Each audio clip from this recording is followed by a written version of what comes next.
खूप पूर्वी ऐकलेली एक सुंदर गोष्ट आठवते. जशी आठवते तशी सांगतो. गोष्ट महायुद्ध चालू असतानाची. नायिका एका बॉम्ब बनवण्याच्या कारखान्यात काम करते. युद्ध चालू असल्याने खूप काम आहे. रात्री उशीर झाला तरी व्यवस्थापक सोडायला तयार नाही. आणि त्यात त्या बिचारीच्या डोक्यात बॉम्ब बनवता बनवता पण सैन्यात असलेल्या आपल्या प्रियकराचे विचार, त्याच्या आठवणी, त्यांनी एकत्र घालवलेले प्रेमळ क्षण, हे सगळं डोक्यात असल्यावर कामात लक्ष कसं लागणार? तिच्याकडून बॉम्बची वात लावताना चूक होते. व्यवस्थापक रागावतो. तिला कामावरून हाकलून देतो. भर रात्री ती एकटीच निघालीये. विमानमधूनच आकाशात मोठ्याने आवाज करत जातात.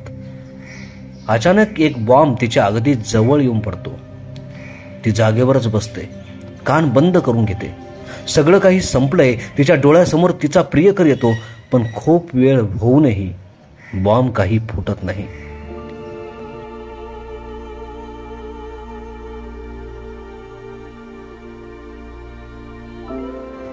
ती डोळे उघडून बघते. बॉम्ब तसाच आहे. ती हलकेच हसते.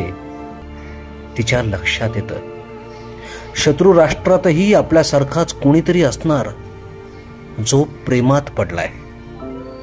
आपल्या माणसाच्या काळजीने ज्याचं कामात लक्ष नाही. कथा संपते, पण प्रेमावर खूप मोठं भाष्य करून.